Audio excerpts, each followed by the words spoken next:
welcome one all to another exciting edition of Teal Lane, which of course is where we get to go down a trip of memory lane across the last 5 years of the Teal podcast, and all part of our 5th anniversary season. Now, of course, obviously, as I should mention, as always, just in case this is the first time you're watching it by now, or you're not familiar with it by now, we record these as a video segment, which also then gets converted to an audio file to accompany that month's edition of the Teal podcast. So, for those of you who are listening on this month's episode, you will not be able to tell that I've come dressed for the occasion. I'm in a Barracuda jersey today. I finally have some in my wardrobe. Managed to bag all 3 Resurgence era jerseys. They're now all there, going to be in my wardrobe. So for future Teal Report bids, you're going to be rocking these bad boys. Oh yeah. So I'm in steel today, but I do of course also have ice and blackout. Hog up in my wardrobe, so get down. Okay, so because the Barracuda is going to be our focus for today, because today we're going to be talking about the development of our Cuda Corner segment and how it has been incorporated in the last couple of seasons of the Teal podcast. Because when we first began the idea for the show, initially it was going to be just sharks. I've been a shark for 14 years now. I've been a shark since 2009. And I wasn't really familiar with NHL hockey back then, in my early days. In fact, it wasn't, and I need to look this up because I don't want to get this wrong.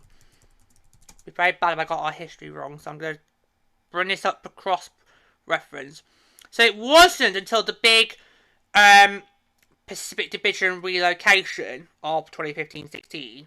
So, in the off-season of the 2014-15 season, the Pacific Division clubs in the NHL all decided to relocate their teams to closer to home. Or in the case of Calgary, and Edmonton, because Vancouver weren't involved, they were in a happy situation. But in the case of Calgary and Edmonton, at least on the West Coast. Okay, so it wasn't during the 40-50 season, so it was in January the 29th, 2015, the Sharks announced they would move in their NHL affiliate, who at the time were the Worcester Sharks? Was it Worcestershire? Let's not start. We've not got time to go in that article.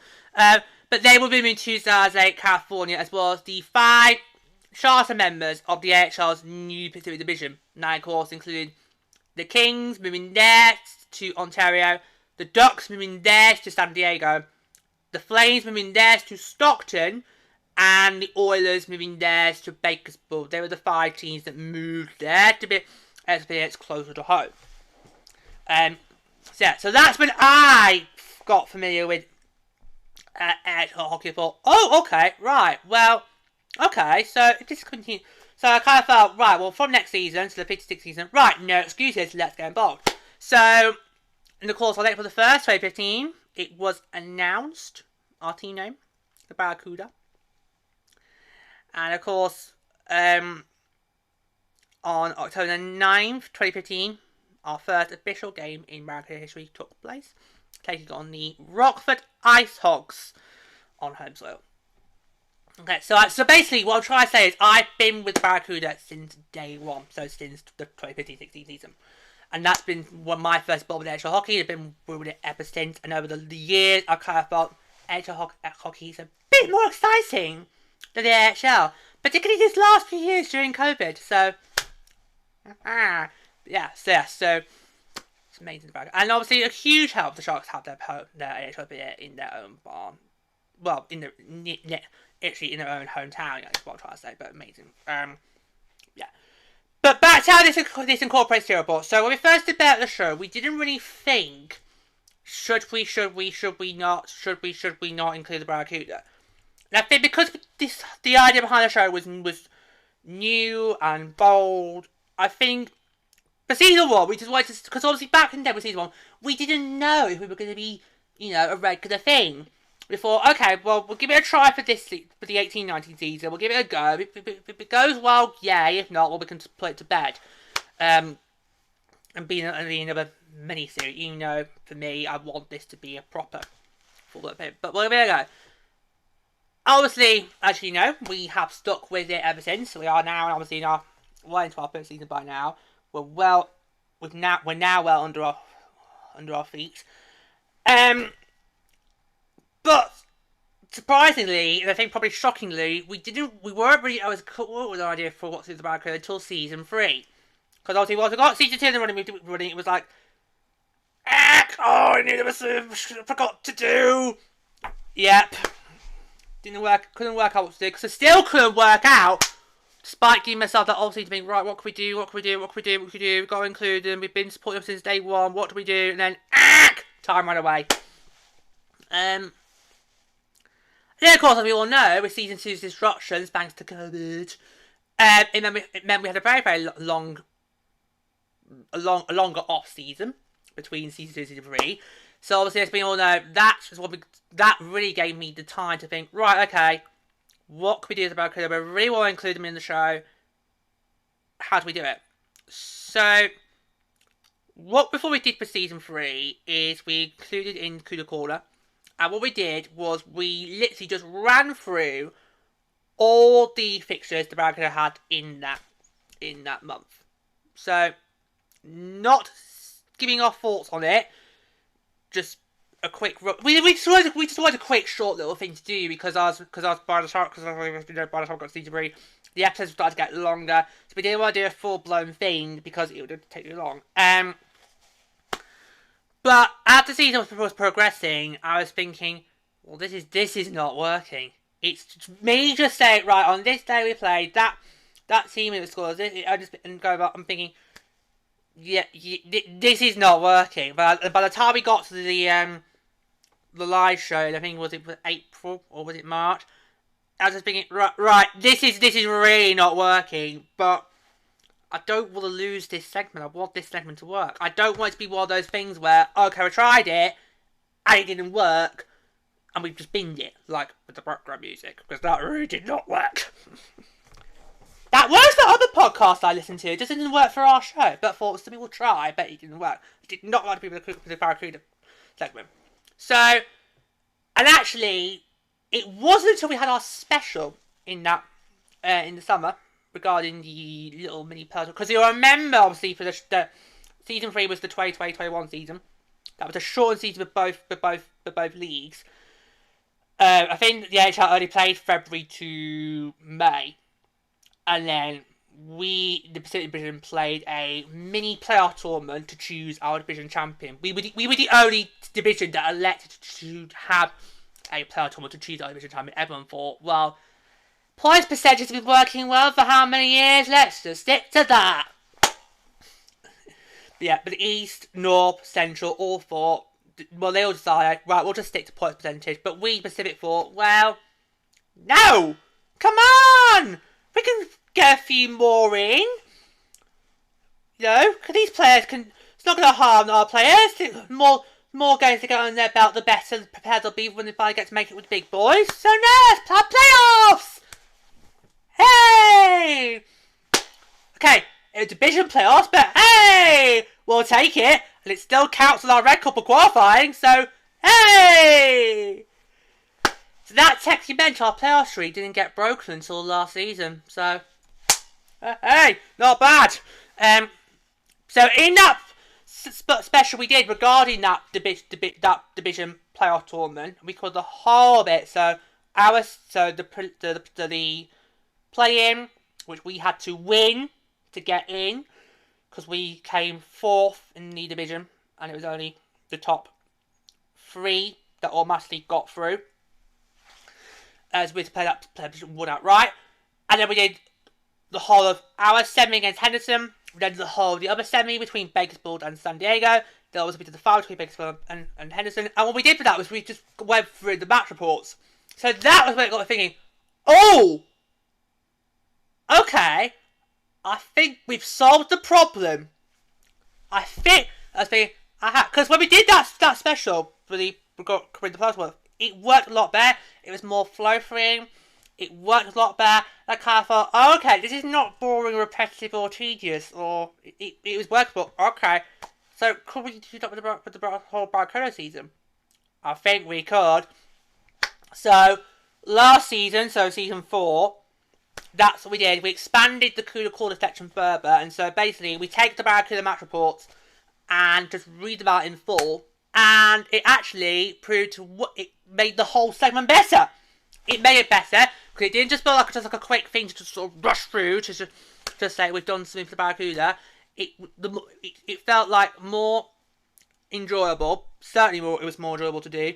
It felt more engaging, more flow-free, and you just felt and the tone between my voice between what we did for season 3 and for season 4 was a whole lot better. And obviously, going forward with this season, it's even more better. So I now love doing the Cuda Corner section more than I did when we first did season 3. But this is the thing with our show. We always have to try and go with the basic idea. We always, whenever we're coming up with ideas for these segments, we always think, right, let's just outline as a basic idea, okay, to try it. Let's run it like that. If it works, great. If it doesn't work, we then take it to the drawing board and go, right, can we fix it, or do we have to bin it? And thankfully, we were able to fix it. Fix it we did, and incorporate it we have. It's just great, because I really wanted to, since the first season, wanted to have the Barracuda in bold. It's just, didn't know at the time, because we're still new, we're still getting the idea of what the show's going to be and everything. Didn't work out what to do with it. But by the time we got to season 3, we had an idea. Let's roll with the initial idea. If it works, yay. If not, we'll try and see if we can change it during the off-season. It'll all work out fine. And thank God it has. Because since being bold by the NHL, since the Barracuda's very first day, so that is also October 9, 2015, I feel the NHL hockey is so much more better than the NHL. And it's so much more exciting. It's so much more geographical based. So the NHL really does consider geography into account when it's working its schedule. So you don't have to have massive trouble like you do in the NHL. And it's just so much more exciting. Okay, you may end up seeing the teams you play in division every single year, with the 1 or 2 exceptions. But those have shrunk more since COVID. I think pre-COVID we got more variety in terms of who we played outside of the division. But since COVID, it's only been reduced to just Texas. And then this season, Iowa. So Iowa's bit and Texas will have both come to Texas Arena. But But I think I do remember before COVID, there was more variety in who you saw outside your division. But since COVID, that's kind of been more restricted. So we only really see 2 other teams now outside of our division. Which is Texas, which is Dallas Stars affiliate, and Iowa, who are the Minnesota Wilds affiliate. But it's okay, it's fine. Because I don't think in our division there's anybody I can read that I look at and think, oh god, I hate. It's fine. So that's good. That makes it more better. Give me a few more years, then I'll go, right, I don't like them anymore. Yeah. So we're all friendly in our business, but it's fine. And we are very excited to be in the division. It's really good. But yes, yeah. So in terms of the Cuda Corner section, it worked a lot better when we refined it for season 4. It worked so much better, and it's amazing. So it gives me an opportunity to have the Barracuda involved in the show. So we've got the whole Zaz hockey covered. It's an opportunity to take a breather from what's been going on in the AHL and get the AHL involved, because I feel the AHL is much more better than the AHL is these days. So yeah, so it's just an amazing thing to have them involved. So it's great to have them involved, and it's just amazing. Yeah, so, and thankfully, that playoff special, if we had decided, right, we'll just let points percentage decide who gets our division title, so that would have been Henderson, then probably this section might have been getting scrapped, because that playoff special then wouldn't have happened, and we wouldn't have done it the way we did for that playoff special, and then we wouldn't have gone, okay, let's head out for the whole section as a whole. So, thank God, we decided, well, actually, no, we think our players could do with a couple more games, you know? Because at the end of the day, the idea is that they are supposed to be here developing their skills, ready to then one day make that next step to the big boys. So, do you know what? No, we are going to play more games. Yes, there's still COVID! And yes, it might be tricky for you to schedule the people who make the schedules, but we want more games, so thank God our division said yes to doing a playoff tournament to crown our division champion for that shortened 2021 season. Otherwise, we wouldn't have had a playoff special to do for that with that, and it meant we wouldn't have had the opportunity to test drive the new format for Cuda Corner, so we could then implement it for season 4. Because God knows what would have happened if that didn't happen. The whole thing might have got binged as a whole. And that wouldn't have been good. Because, like, well, what are we going to do now? So, thank God for that. What a few nice things to come out of COVID. I know. Don't go there. Henderson don't feel the same. Because obviously for them, it meant they didn't win the division. But, ha ha. You got to learn the hard way, Henderson. Success does not come easily. You got to learn the hard way. Unlike Carl Coachella, he's having a marvellous time. But yeah, dear. Take a look notes of Abbott Spud's books, Henderson. But yeah. Oh god. But yeah, so. It's amazing, isn't it? It's just I'm just so great I might finally get that refined here, because I've been wanting to do something with the San Jose Barracuda since day one. It's just we couldn't work out what to do because we didn't really know how far we were going to take. Because at the time of season 1, we didn't know how far we were going to take this. We thought, okay, we'll see how it goes this season. If it works, yay. If not, well, we can say, well, it was another great idea to do, but just fortunately it didn't work out. But nope, here we are, 5 years down the line, still going strong, and we now finally can say the Barracuda now have their very own place on the show, and have a segment that I can be proud of to have produced. Because let me tell you, season 3, it just wasn't working, and I knew why from the get-go. But it was like, well, it's only a very short season. I mean, how many games did we play that year? Did we the Pacific play? Because I think it was because obviously in that season everybody played different games. And of course, COVID also came as well. I think, were we supposed to play? It was confusing. Were we supposed to play 48? Or something like that? Because before this season, the Pacific Division normally played 68 games. But of course, obviously now we play 72 because everybody now plays 72 in the league as a whole. But in that short 2021 season, I'm going to look it up. It was a shortened season. Not everybody chose to play. And I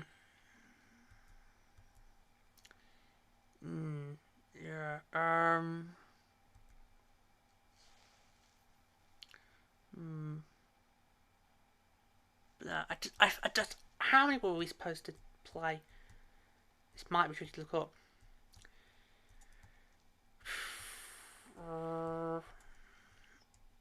Because actually, in that 2021 season, not everybody got to play a full set of games because COVID happened. Because COVID really, it was a lot harder for the AHL than it was for the AHL. But we only play a total of 30. What was it now? 36. San Diego played the most out of us in that season. They played 44. So maybe we were supposed to play 44. Or was it 48? It was 40. It was in that late mid-40s, but 40s. But yeah. But if you look at the standings for that season, nobody played a full set of games because COVID really impacted that shortened season, and there was nothing you could do. If your game couldn't go ahead because of COVID, well, it was just a scratch. There was no room to do a makeup day like you normally would. It just didn't work. But yeah, so... But yeah. But there you go. So... But yeah, but the Jericho was we Origins Division chose to play a playoff tournament, and that meant we got to obviously do a special, and we refined it. Yeah. I would love to do a special where we had the Barracuda playoffs. So I think if the Barracuda were to do clinch for the playoff to the Call Cup playoffs, what we would do is we would do a special at the end of the season, recapping it as a whole.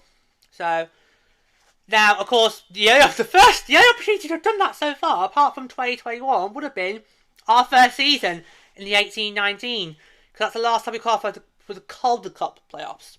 Because obviously in 2021 it was the Pacific Division playoffs, as it was unofficially known as. But yeah, so the Barracuda do clinch a playoff berth in the future. We will do a special episode at the end of the season, recapping it as a whole. That's what we'll do. But yeah, so we wait to that. So technically we already have done it once, but that was a division playoff, not the Call Cup playoffs. But yeah, just so great fun, because I just love the Barracuda as much as the Sharks. And the Barracuda is even more special though, because I've been involved with them since the very, very beginning. Because obviously the Sharks have been around way before I was born. The Sharks, because obviously I was born in 1996, November of 1996. Sharks began play at October 1991, so there's a 5-year gap. But with the Barracuda, I've been with them since day one. And I can't believe they're nearly 10 years old. Wow. Their 10-year anniversary is fastly approaching. Can't believe that. Wow. Yeah, but with the Barracuda, it's even more special because I've been with them since day one. And that's amazing when you get to be part of something from the very first day. It's absolutely amazing. So, and obviously, their journey now is even more special because they've literally just grown. And they now have their own place of their own. It's so lovely. And I've been to Texas now. It's absolutely gorgeous. Get yourselves down there to a Barracuda game. It's absolutely gorgeous. Yeah. But in terms of the show, it was not easy. It was not easy to try and get a second in for the Barracuda. And it took a lot of hard work. It took a lot of fine tuning. But oh boy, were we determined we were going to get there. And get there, we did. And thankfully, we now have something that works, something that easily slots into the show quite brilliantly, and so we're going to keep going on for many, many, many seasons to come.